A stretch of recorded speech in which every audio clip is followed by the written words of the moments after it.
Hare Krishna Krishna Krishna Hare Hare, Hare Ram Ram Ram Hare Hare. Krishna Hare Hare,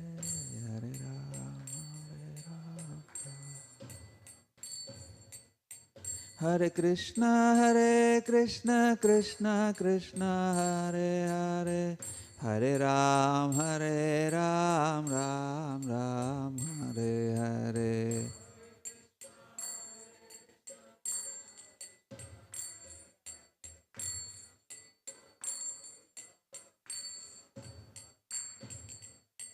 Hare Krishna Krishna Krishna Hare Hare, Hare Ram Ram Ram Hare Hare.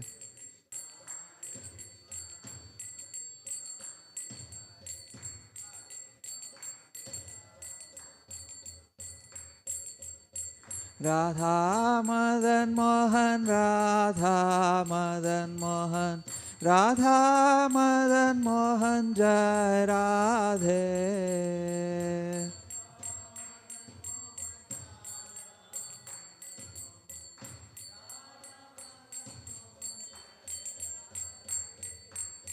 Garanita Jai Garanita, Garanita Jaya Garanita.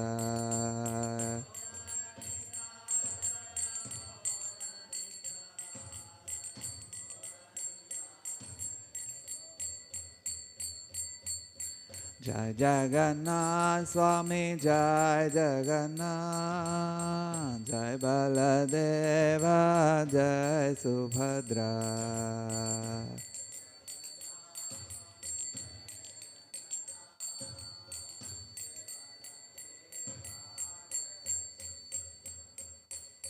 Jai Prabhupada, Jai Prabhupada, Prabhupada, Jai Prabhupada, Jai Srila Prabhupada.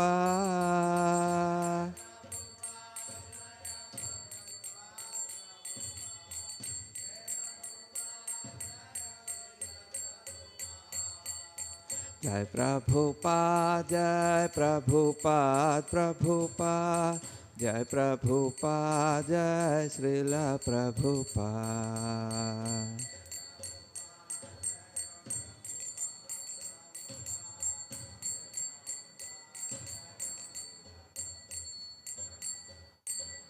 Srila Prabhupada ki jai, Shri Shri Radha Madan Mohan ki jai, Shri Shri Gaur Nitai ki jai, Shri Shri Jagannath Baladev Subhadra Marani ki jai, Shri Shri Lakshmi Narsingh Bhakta Prahlad Maharaj ki jai. All glories to the assembled devotees. Hare Krishna. All glories to Shri Guru and Gauranga. Namo Vishnupada Krishna Prasthaya Bhutale. Srimate Bhakti Vedanta Swami Tinamane. Can that be stopped somehow? Can that be stopped somehow here? That's sound. Yeah, obviously, right? It disturbs. Om Namo Bhagavate Vasudevaya. Om Namo Bhagavate Vasudevaya. Om Namo Bhagavate Vasudevaya. Narayanam Namaskritya Naram Chaiva Narottamam Devim Saraswatim Vyasam Tato Jayam Udiraye Nashtaprayeshu Abhadreshu Nityam Bhagavata Sevaya Bhagavati Ruttamaśloke Bhaktir Bhavati Naistiki Today we will be discussing 23rd verse of Canto 4, Chapter 22.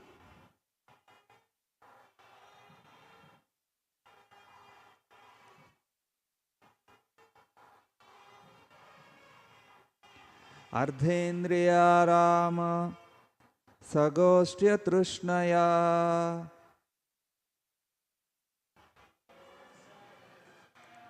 Ardhendriya Rama Sagostya Trushnaya Tatsammatanam aparigrahena cha Tatsammatanam aparigrahena cha Viviktaruchya paritosha atmani Viviktaruchya paritosha atmani Vina harer guna piyusha panat Vina harer guna piyusha panat Arthendriya Rama Sagostya Trushnaya Tatsammatanam aparigrahena cha Viviktaruchya paritosha atmani Vina harer guna piyusha panat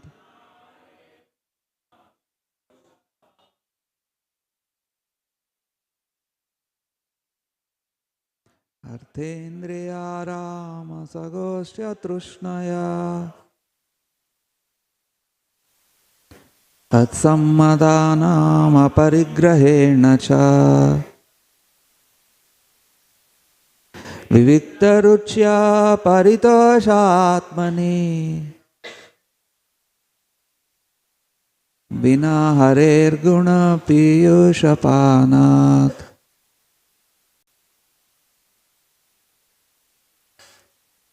Arthendriya Rama Sagostya Trushnaya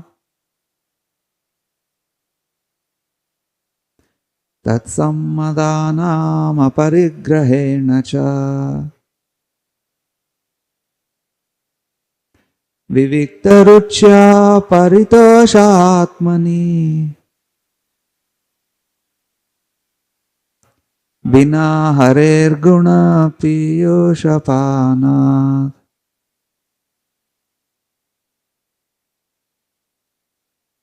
Ardhendriya Rama Sagostya Trushnaya Tatsammatanam aparigrahena cha Viviktaruchya paritoshatmani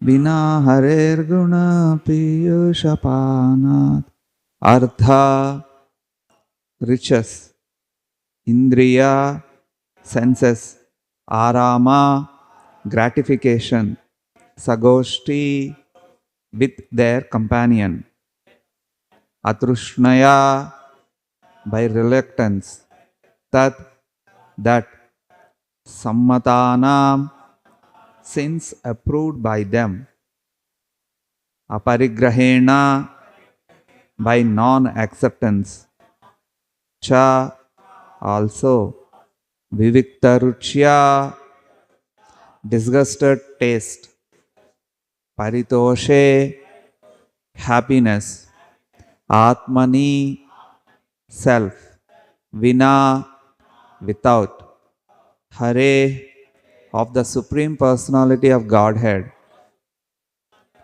Guna, qualities, Piyusha, nectar, Panat, drinking, Translation: one has to make progress in spiritual life by not associating with persons who are simply interested in sense gratification and making money. Not only such persons, but one who associates with such persons should be avoided. One should mold his life in such a way that he cannot live in peace without drinking the nectar of the glorification of the Supreme Personality of Godhead, Hari.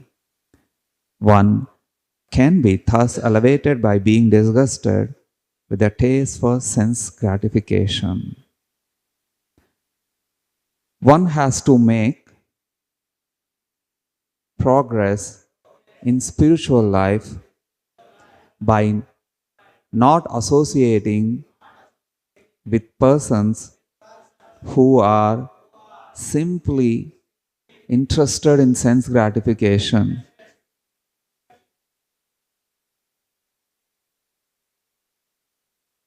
and making money.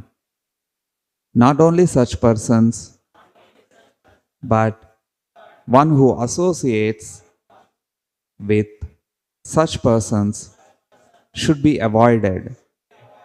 One should mold his life in such a way that he cannot live in peace without drinking the nectar of the glorification of the Supreme Personality of Godhead, Hari.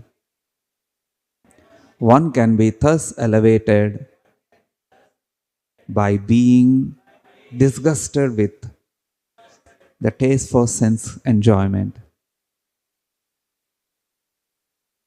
Om Ajnanatimirandhasya Jnananjanashalakaya Chakshurunmilitam Yena Tasmai Shri Gurave Namaha. Sri Chaitanya Manobhishtam Sthapitam Yena Bhutale Swayam Rupakada Mahyam Dadati Swapadantikam.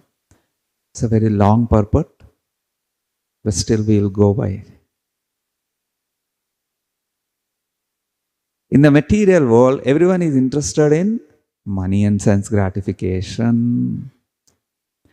The only objective is to earn as much money as possible and utilize it for satisfaction of the senses. Srila Sukadeva Goswami thus described the activities of the materialistic persons in Bhagavatam 2nd canto, 1st chapter, 3rd verse. Nidraya hriyate naktam vyavayena cha va vayaha diva chardhehaya rajan kutumba bharanenava. This is a typical example of materialistic persons. At night, they waste their time by sleeping more than 6 hours or by wasting time in sex indulgence.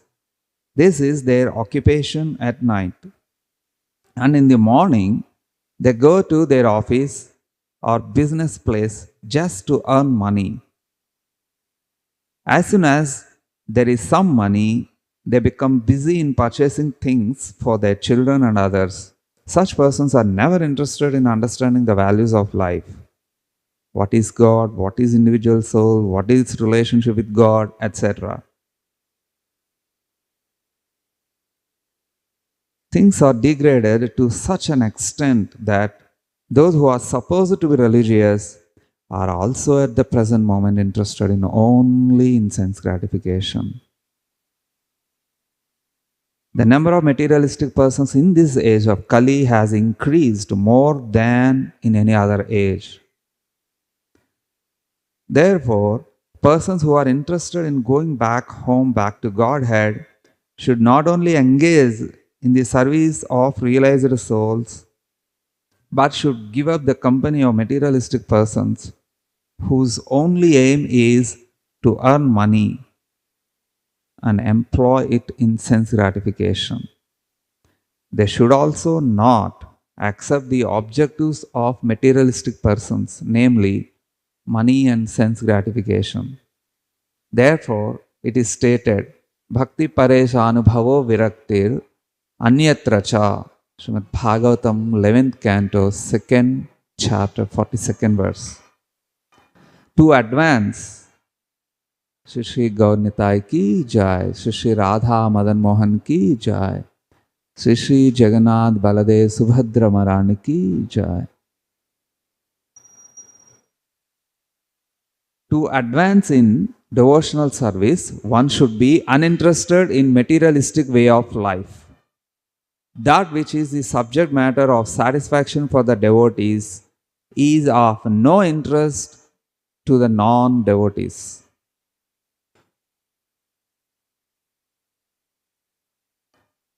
Simple negation or giving up the company of materialistic persons will not do. We must have engagements. Sometimes it is found that a person interested in spiritual advancement gives up the company of material society and goes to a secluded place as recommended for the yogis especially. But that will also not help a person in spiritual advancement, for in many instances such yogis also fall down. As far as jnanis are concerned, generally they fall down without taking shelter of the lotus feet of the Lord. The impersonalists or the voidists can simply avoid the positive material association. They cannot remain fixed in transcendence without being engaged in devotional service. The beginning of devotional service is to hear about the glories of the Supreme Personality of Godhead. That is recommended in this verse. Vina harer guna piyushapanat. One must drink the nectar of the glories of the Supreme Personality of Godhead, and this means that one must be always engaged in hearing and chanting the glories of the Lord. It is the prime method for advancing in spiritual life. Lord Chaitanya Mahaprabhu also recommends this in the Chaitanya Charitamrita. If one wants to make advancement in spiritual life, by great fortune, he may meet a bona fide spiritual master and from him learn about Krishna. By serving both the spiritual master and Krishna, he gets the seed of devotional service, Bhakti Lata Bija. And he sows the seed within his heart and waters it by hearing and chanting. It grows into a luxuriant Bhakti Lata or Bhakti creeper. The creeper is so strong that it penetrates the covering of the universe and reaches the spiritual world and continues to grow on and on until it reaches and takes shelter of the lotus feet of Krishna. Just as an ordinary creeper also grows on and on until it takes a solid shelter on a roof. Then it very steadily grows and produces the required fruit. The real cause of the growing of such fruit, which is here called the nectar of hearing the glories of the Supreme Personality of Godhead, is to water the creeper of devotional service by hearing and chanting. The purport is that one cannot live outside the society of devotees. One must live in the association of devotees, where there is constant chanting and hearing of the glories of the Lord. The Krishna consciousness movement is started for this purpose, so that hundreds of ISKCON centers may give people a chance to hear and chant, to accept the spiritual master, and to disassociate themselves from persons who are materially interested. For in this way, one can make solid advancement in going back home, back to Godhead. So there are missionary statements in this.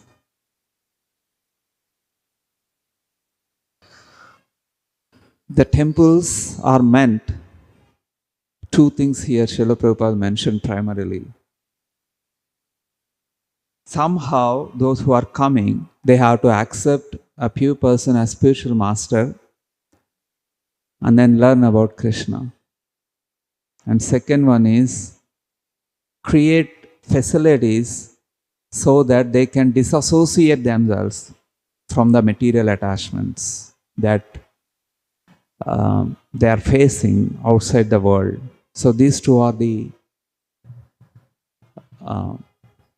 guiding principles for our activities. So many things are there here.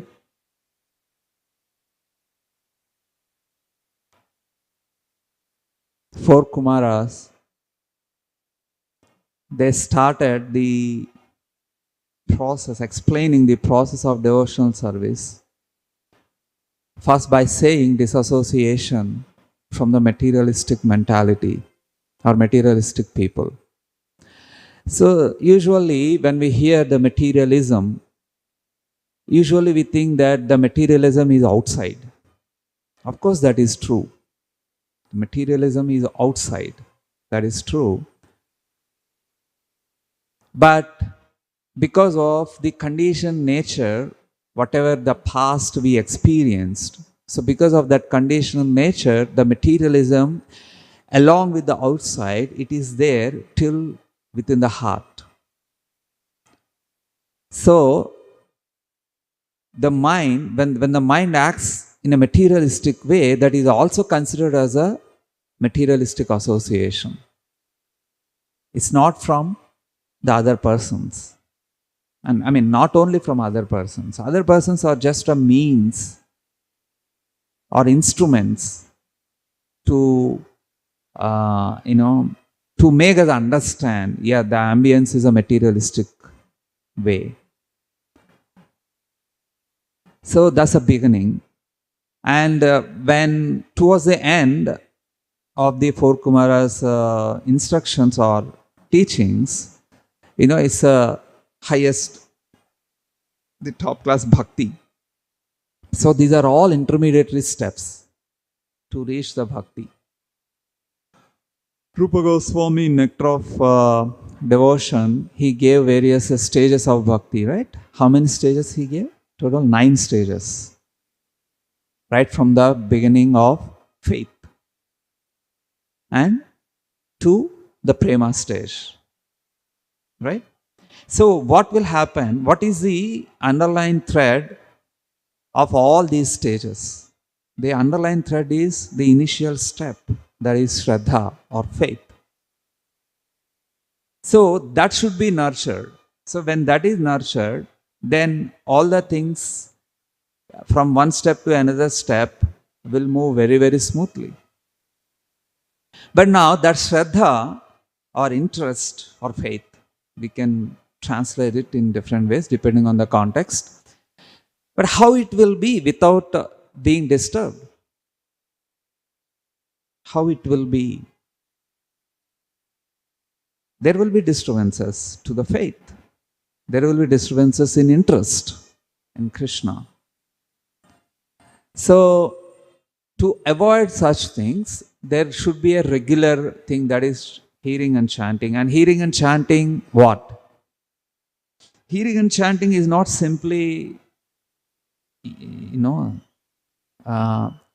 just sound waves falling on eardrum. It's not that. Hearing means, here Srila Prabhupada said that the glories of the Supreme Personality of Godhead, one must drink the nectar of the glories of Supreme Personality of Godhead. So what are the glories? Or what is the important or at least relevant to our state of devotion? What is the important glory of Krishna? First of all, what is the glory? What is the glory? He say all glories to Srila Prabhupada, all glories to all devotees, right? So what is the glory? The glory is nothing but whatever the sacrifices that they did for the satisfaction of the Supreme Lord. That's the glory. So when we hear and when we interact, when we bring the sacrifices of the other devotees, what they are doing, that's their glory. It means we are glorifying them. That's for regarding devotees. And what is the glory of the Supreme Lord then? The glory of Supreme Lord is, although He is a Supreme Lord, He doesn't need to interact with anyone. He doesn't need. He doesn't need us. He doesn't need any material things or any matter or any. He doesn't need even His energies. He doesn't need. First example, He doesn't need even His energies. Like we heard that, right? The famous incident that Krishna disappeared when he was with the gopis, right? So that shows His supreme detachment. He doesn't need even His spiritual energies. So then what is the glory of Him? The glory of Him is whoever desires the Supreme Lord in his life, I mean in the devotee's life, whoever desires that, the Lord takes interest. That is what His glory. That is what His glory. Now Srimad Bhagavatam is filled with such glories. Filled with such glories. So when we hear such glories, then the abhadras or impurities will just vanish. Just like that, they'll vanish. Srimad Bhagavatam is meant for that. In first canto, 7th chapter, one beautiful verse, Sudha Goswami says that Anadhopashamam sakshat bhakti yogam adhokshashe lokasya ajanato vidhvams chakre satvata samhitam. Chakre. There Srila Prabhupada gave the word chakre. See, usually we hear the meaning of chakra means a wheel, right? But here Srila Prabhupada gave the meaning, chakra means compiled. Compiled. Or compilation. What is that compilation? Satvata Samhitam. So Srimad Bhagavatam, there is another name for Srimad Bhagavatam, that is Satvata Samhita. There are many Samhitas, right? Garga Samhita, Krishna Samhita, right? Brahma Samhita. And Srimad Bhagavatam is called Satvata Samhita. So, what happens when we read or hear this Satvata Samhita, the Srimad Bhagavatam, and when we start relishing the glories of the Supreme Lord, how He is showing the mercy or taking interest in His devotees, so then the anathas evaporate. Many glories are there in Srimad Bhagavatam. Glories of Lord Krishna, glories of His devotees. Like for example, Jarasandha, he imprisoned many thousands of kings. Many thousands of kings, and then he started torturing them with the intention of finally to kill them.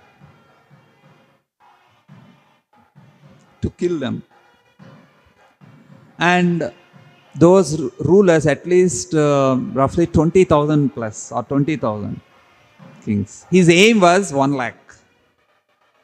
To imprison 1 lakh kings.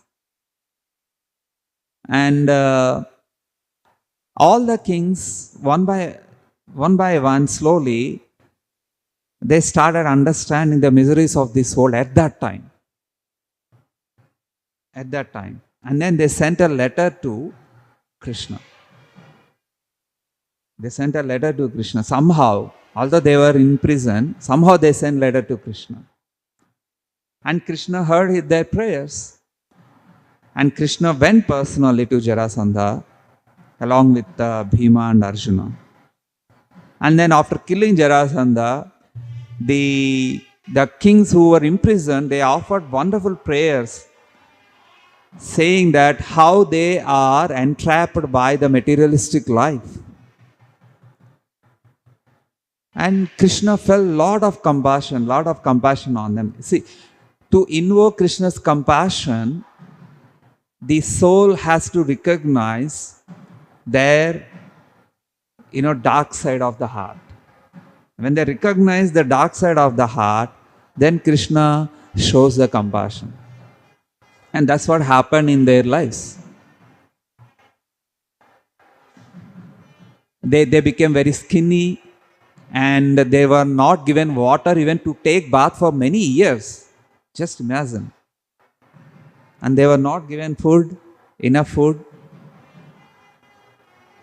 So they became very skinny, like skeletons. And with that suffering of hunger and physical torture, then they realized and intensely prayed for Krishna. And immediately after killing Jarasandha, Krishna called the son of Jarasandha and installed him as a king and ordered immediately release the imprisoned kings. And then Krishna arranged everything personally, beginning with arranging the barbers. Krishna arranged barbers for them. And then sufficient good clothes he arranged and food he arranged immediately. Many things he arranged. A very, very wonderful exchange. Wonderful exchange. A person who feels the heat of the materialistic life, their heart melts by hearing Krishna's interaction with the kings. So like that, Srimad Bhagavatam is built with such interactions. So that's why Srila Prabhupada here gave the verse, Bhakti Paresha Anubhavo Virakti, that verse. That's a very, very famous verse. We heard many, many times, right? Many, many times. Again, one more time, it's a very wonderful verse. Bhakti Paresha Anubhavo Viraktir Viraktir Anyatra Chaisha Trika Ekakala. Trika will happen in Ekakala, at one time. At one time will happen when? Prabhadyamanasya yathasnatasyu. Prabhadyamanasya, whoever takes Krishna as their life's goal, the Supreme Lord as their life's goal, whoever takes that goal and operate on that platform, then three things will happen. What will happen? That devotion will arise. Sometimes people think that, no, let me get devotion and then serve Krishna, or and then accept Krishna. But it's the other way around. It's the other way around. Accepting Krishna must be first. Srila Prabhupada said in Bhagavad Gita, very beginning, one must at least theoretically accept Krishna as a Supreme Personality of Godhead and then try to understand.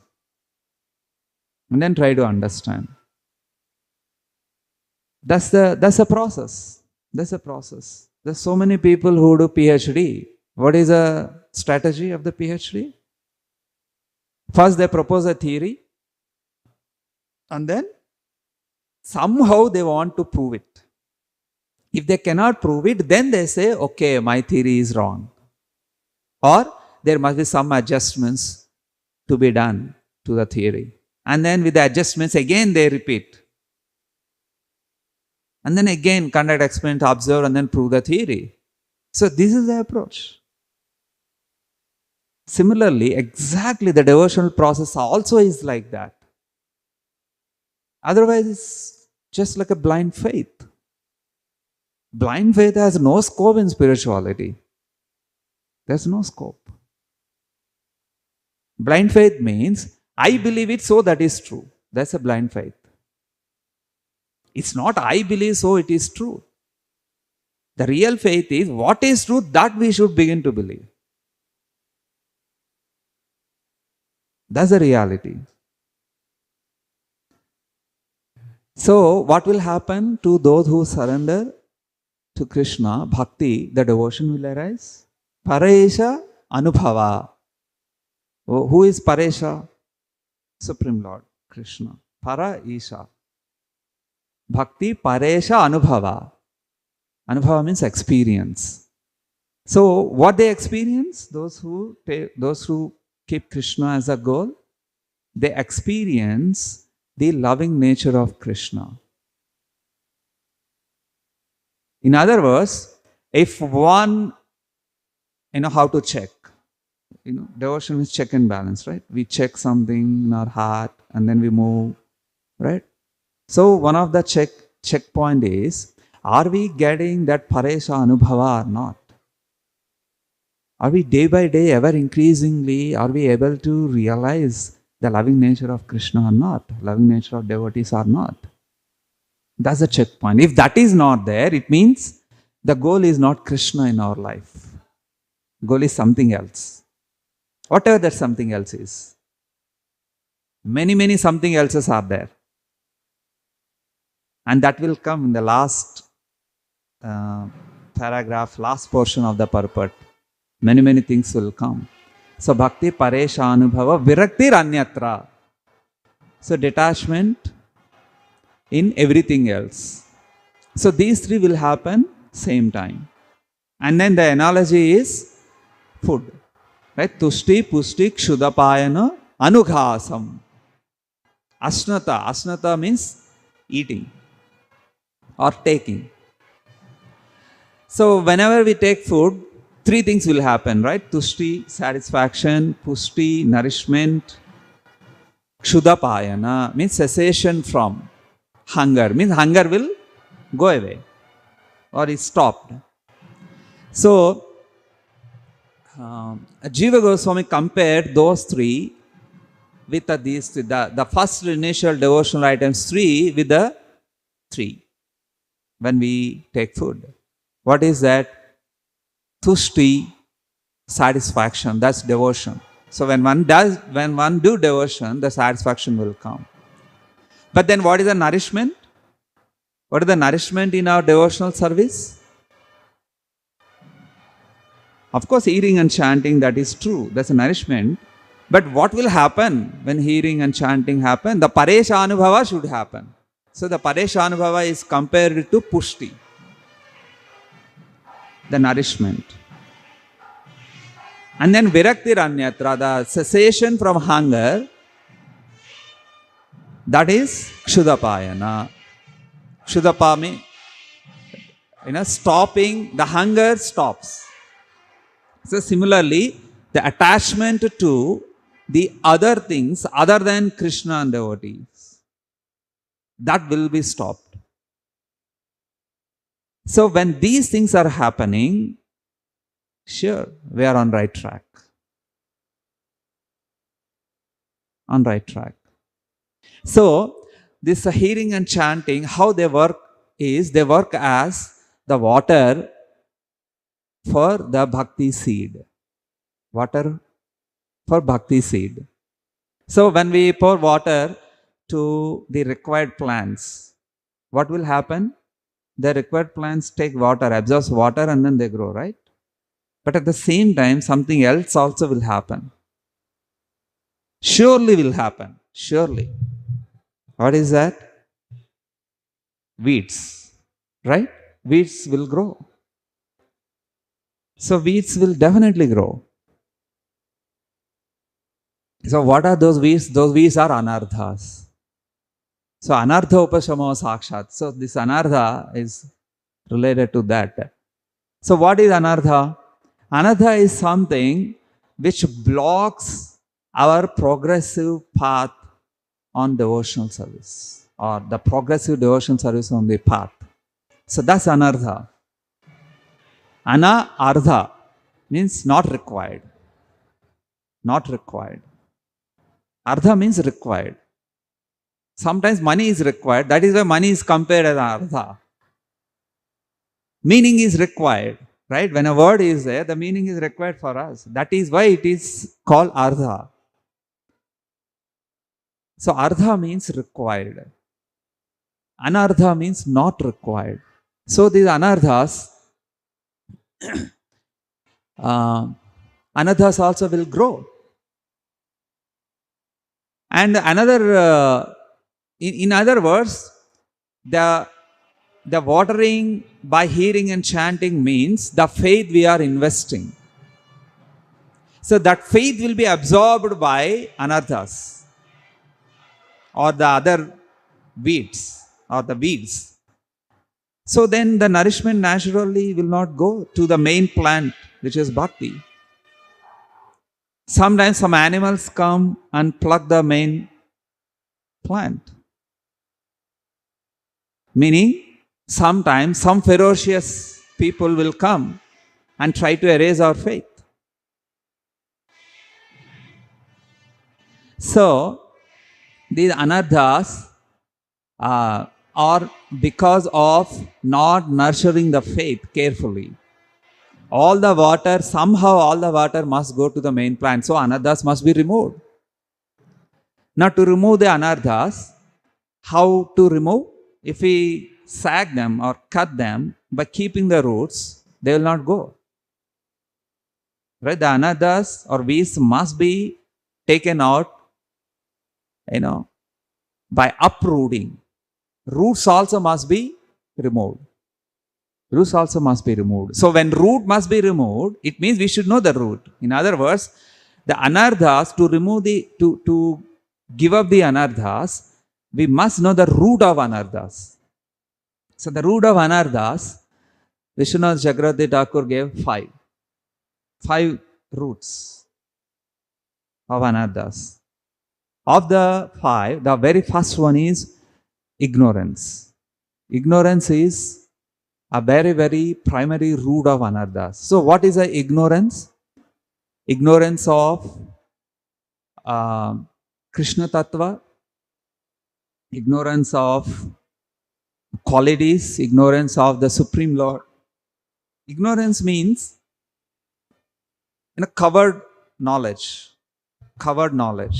ignorance. So it's already 9 o'clock. How much I can take more? 10 more minutes? Okay. So ignorance means the consciousness is covered. Originally we are all knowledgeable persons and stayed with Krishna. But somehow by the bad association, when develops the material desires, then the consciousness is covered. To the degree of the depth of the material desires, to that degree our consciousness will be covered, to that degree we will be in ignorance. So with the ignorance, the anarthas will arise. Like for example, misapplying the devotion or not understanding the devotion. From that, some unwanted things will develop. And they will stay. They disturb us in devotion. And second one is false ego. So false ego is a very known, right? The most subtlest energy in material world is false ego. The most subtlest energy. Srila Prabhupada said the Bhakti Lata penetrates the coverings of the universe. What are the coverings of the universe? Coverings of the universe is not, something, like a shell of the egg or, something like that. The covering of the universe is nothing but false ego. The covering is not somewhere in the sky after some far distance. Although it is represented in a pictorial form, there is a covering of mind, covering of intelligence, covering of false ego. Of course, it is represented just for our understanding, but the actual covering is the false ego, which is guess for everyone, around everyone. False ego. So, 9th canto is named as a liberation. So, liberation from what? False ego. Liberation from false ego. So 9th canto is a very, very fine-tuned canto, and which attacks in a very, very, very fine-tuned way the subtleties of false ego, how to avoid false ego. Many examples.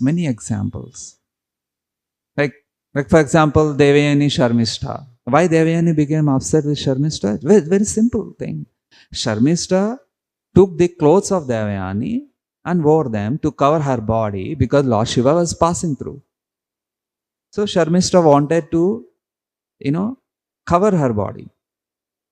Because when great personalities come, they have to cover their body, at least. That's a minimum common sense. But Devayani that incident became so disastrous for Devayani. She felt like that. So the subtlety of false ego. Just she took the clothes, that's it. It's not a big thing. It's not a big thing. Not at all. So like that, many subtleties are there.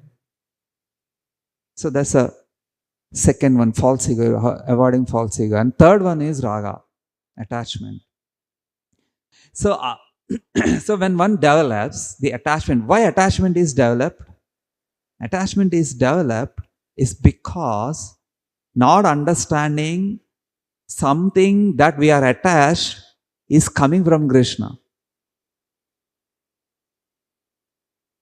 Something that one is attached is coming from Krishna. Not understanding that is coming from Krishna, the attachment will arise. The example is Dhritarashtra. So much counseling went to Dhritarashtra from so many people. And Dhritarashtra, Krishna told directly to Dhritarashtra after the war, you are a very intelligent person, Dhritarashtra. He said, you are very intelligent, he said. But that intelligent, has no use. Why? Whenever he hears, many, wonderful things from Bhishma, Vidura, Sanjaya, Akrura, many other ministers, finally he arrived to the one thing, attachment to his son.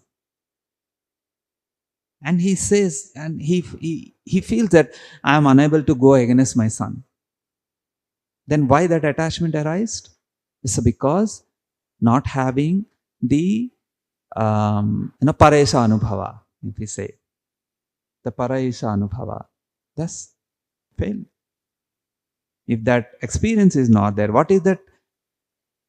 Somehow or the other, the source of that is Krishna. That one should understand. So what is the source of my son?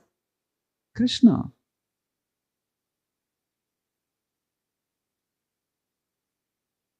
Because he is the creator, right? He's a creator. But when we say he's a creator, why Krishna created me? Because I'm suffering. If Krishna doesn't create me, I don't suffer. That's a wrong application. Because, in fact, that's a misunderstanding also. Because we are not created beings. We, in the sense of souls, we are souls. We are not created beings. We are eternal. We are not created beings. If anyone thinks that we are created beings, sure, we will misunderstand Krishna when we face the problems. Sure. In other words, ignorance. What is the ignorance there? Thinking that we are created beings. That's the ignorance. So, with every aspect of ignorance, there is a concomitant anartha or impurity. So, to solve the problem of anarthas, if we pay attention on anarthas, they will grow. We should not pay attention on anarthas. We should pay attention on the root of anarthas and then solve the root of anarthas. So raga, attachment, so Dhritarashtra failed to see, and then great disaster happened.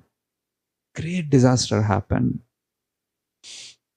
And then fourth one is dvesha. Dvesha means hatred. So this hatred is, why these things are anarthas? Because they block us this paresha anubhava. Like for example, hatred on, say, some other devotees, for example. Practicing devotees is a very common. So with that hate, hatred, they can't They can't understand what is that the other person is experiencing. They can't understand. So, the hatred. They can't understand. There is some hatred. The hatred is because of attachment again. These are, two sides of a balance. Simple balance is there, right? Something weighs the other side, this side, we balance it. These are two sides of the balance. And attachment is there, hatred is there. Hatred, of course, in an ultimate sense, hatred is, completely disgusting. I don't like such kind of hatred. But the hatred in a lower level is not able to accept the good things, the spiritual things that the spiritual persons are offering. So then it takes time. That's the sixth canto. Like, for example, when Chitraketu was attached to have a conception that he must have a son. That's a conception. He must have a son. And then he justified that, and he spiritualized that. Oh, I'm a king. If I don't have a son, then who will be the good ruler after that? So that's a justification. Although it's a valid one, but he justified his desire with that. And then when Angira Muni came, and Angira Muni said that, he will bring the misery, Harsha Soka, right? Harsha and Soka. Harsha Soka, his name, Chitraketu's son. But Chitraketu did not hear. So, attachment, and then hatred, and then not hearing, and then blocking the spiritual path. So, that blocking the spiritual path, when that is blocked, then it may take longer years. Chitraketu, how many years after that he stayed in this world? Not just 1 or 2 or 1,000. Bhagavatam says that he stayed lakhs of years. He stayed lakhs of years. So, ignorance, false ego, raga, dvesha, and then avinivesh. Avinivesh means it's a total absorption in bodily consciousness. Total absorption.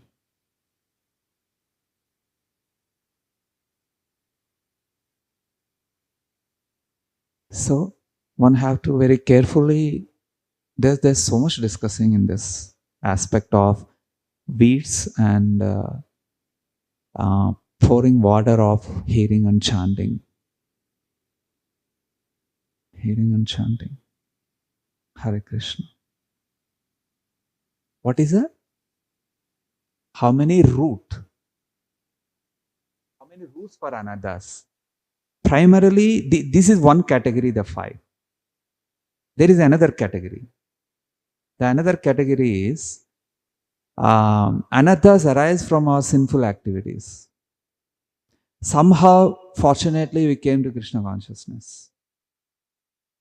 But who knows what we did in our past lives, in this life and past lives. In this life also, we must have forgotten many things. Some we remembered. So those sinful activities will create anarthas or obstacles at opportune time.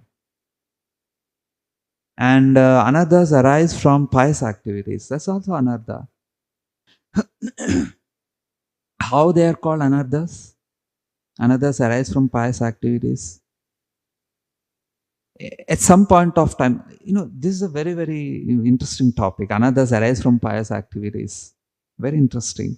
Like, for example, some may become very talkative because of pious activities, and may become very intelligent, very smart. He can see the things very clearly. But still, it may act as anartha, provided if one doesn't make it as a subservient to the Supreme Lord's service. So then those persons, if that will not happen, then the advantages that they gain because of the pious activities will block them. Will block them. And the fourth one is, this is the second category of way of categorization. And the fourth one is offenses. Definitely when we left Krishna, it's a very, very tragic situation, tragedy. So much tragedy happened, so much tragedy. It's just to avoid that tragedy, one will begin indulging in more and more sense gratification. That's what happened at the time of leaving Krishna. And they must have offenses also, because without offense we cannot follow. That's sure. That is sure. And at opportune time, those offenses will mature.